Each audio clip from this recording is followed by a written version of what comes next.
Well, friends, that is a bitter way to go out of the title race as Brighton come down to the carpet and beat us 3-0. Ugh, they just stuck the knife in today. Not a good performance. Let's get into it.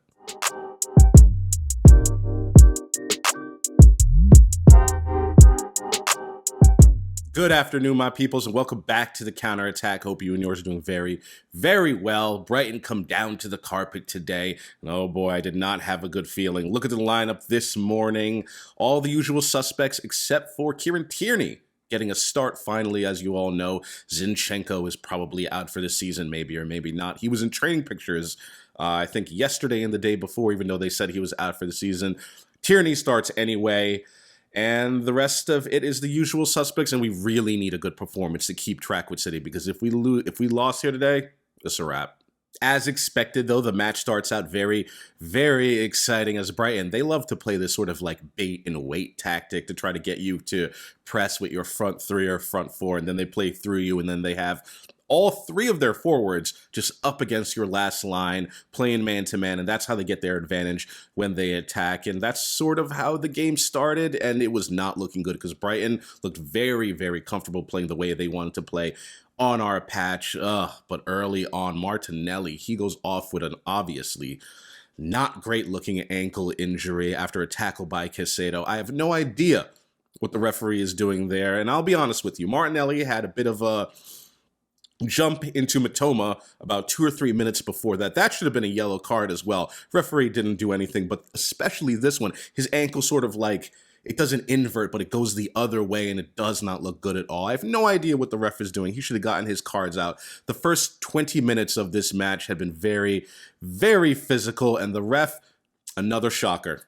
Another shocker from these referees. If you don't get control of these matches when there are wild tackles flying in and start giving out the cards, you lose control of the game and someone could get hurt. And I said that last week, and that's exactly what happened this week. Martinelli goes off. I doubt that we'll see him for the rest of the season. Truly, truly poor from the referee again. That first half was just Brighton imposing themselves. Not a great half from our perspective. Brighton have dominated possession.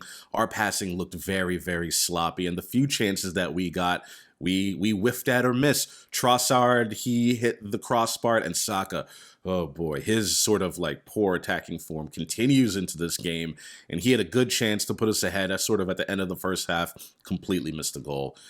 And that did not bode well for the second half.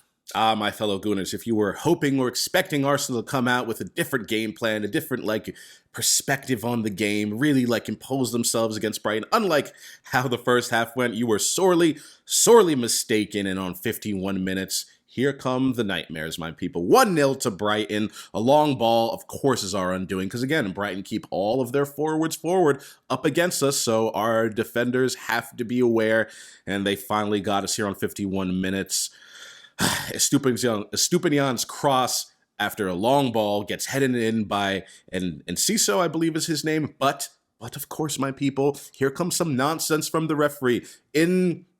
When the ball comes back over again, I think it was McAllister or Gross. Someone just stamps on Kiwior's foot. He goes down, so he can't defend the corner. And Ciso, who's about 5'6", has a wide open header, and he even looks surprised. And on the replay, you could see that Kiwior's foot was stepped on. It's a foul. I have no idea what VAR are doing. They, of course, missed it, and the goal is given. I remember a few months back when White was slightly holding Ward's hand when we were away to Leicester. They chalked off the goal, saying that it was a foul on the goalkeeper. So where is the foul on Kiwior? You can clearly see it. Absolutely ridiculous. In the 35 minutes in between their first goal and their second, it did not get better. Brighton looked so comfortable today at the carpet. They played the same tactic the whole game. Try to wait and bait the press, then they play it through the midfield, and then of course they have a man-to-man, sometimes even an overload as they go forward in transition. It was the same thing over and over again, but we could not stop it. On 86 minutes, here comes the dagger. Oh my goodness, it's all done now. Trossard, sloppy playing out of the back, and Undav, he chips the keeper as he's in all alone. 2-0 Brighton, and that's it. It's all done. This second half was especially poor, and Brighton get their third 6 minutes into added time. Estupiñán, he finishes 3-0. That just rounds off a very, very poor performance from the Arsenal. Brighton imposed themselves from minute one. Minute one, you knew exactly what they were going to do. I mean, we probably knew what they were going to do 3 months ago, but we just could not stop them today. Second half, oh my days, what a poor second half. I never felt in the final 45 minutes like we were in it or going to get back in it. The substitutes, they didn't really help. I thought Nelson, again, was a little bit of a bright spot. They really have to think about re-signing him for next season. But other than that, truly, truly poor. We surrender any hope of catching up to City. I believe they can win it with a victory at home against Chelsea, which they obviously are going to get because Chelsea are terrible. And that's it for the challenge. That's it for the year. And very disappointing.